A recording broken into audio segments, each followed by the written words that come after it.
وَلَا تُبَاشِرُوهُنَّ وَأَنْتُمْ عَاكِفُونَ فِي الْمَسَاجِدِ، ہاں اپنی بیویوں سے تم مباشرت نہ کرو، تعلق زن و شوق قائم نہ کرو جبکہ تم مسجدوں کے اندر معتکف ہو۔ یہ اعتکاف کا ذکر ہو گیا۔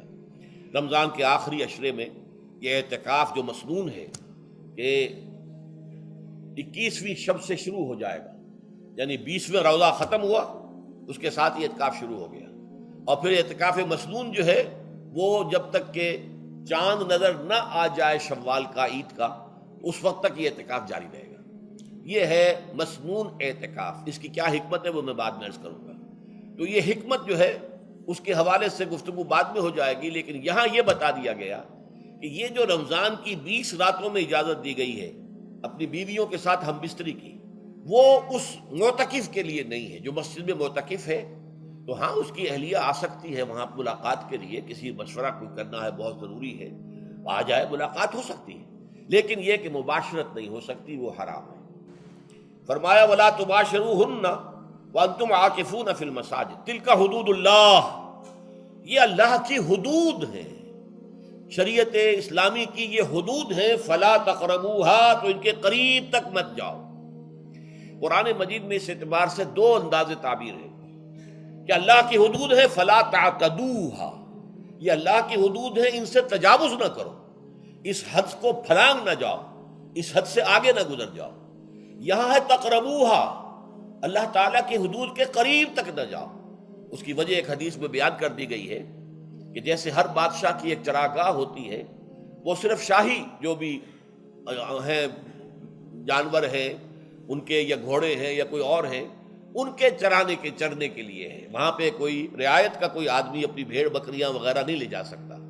وہ حما کہلاتا تھا کہ یہ شاہ کے لیے مخصوص ہے، لکل ملک حمن وحم اللہ محارمہ، اللہ بھی بادشاہ ہے کائنات کا، ارض و سما کا، اس نے بھی جن چیزوں کو حرام کر دیا ہے وہ حما ہے، اس میں داخل نہیں ہونا تمہیں۔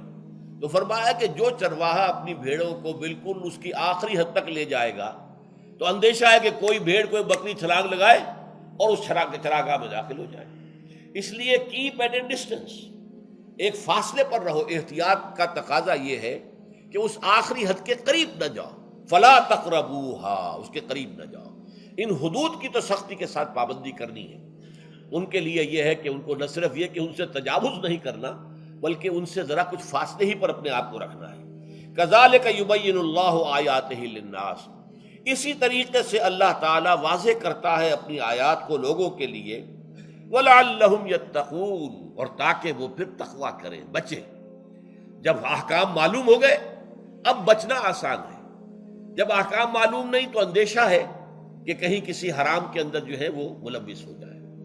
جیسے کہ ایک حدیث میں آتا ہے کہ الحلال بین والحرام بین وبینہما مشتبہات، حلال کیا ہے یہ بھی واضح ہے، حرام کیا ہے یہ بھی واضح ہے، البتہ ان دونوں کے مابین کچھ چیزیں ہوتی ہیں متشابہات، پتہ نہیں حلال ہے کہ حرام ہے، تو تم بچو، ان چیزوں سے بھی بچو، اس لیے کہ اس کے اندر حرام ہونے کا اندیشہ ہے نا، لہذا ان سے بھی بچو۔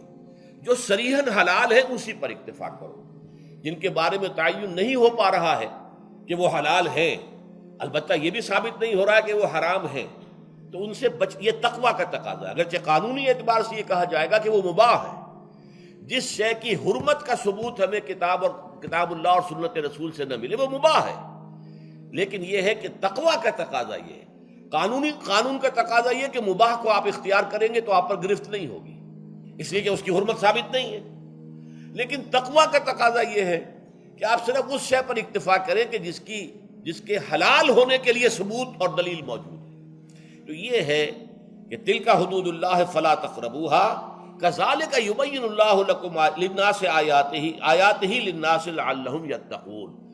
یہ احکام ہے تکمیلی روزے کے، جس کے ضمن میں نے کچھ احادیث نبویہ کے حوالے سے بھی ان کی مزید وضاحت کر دی۔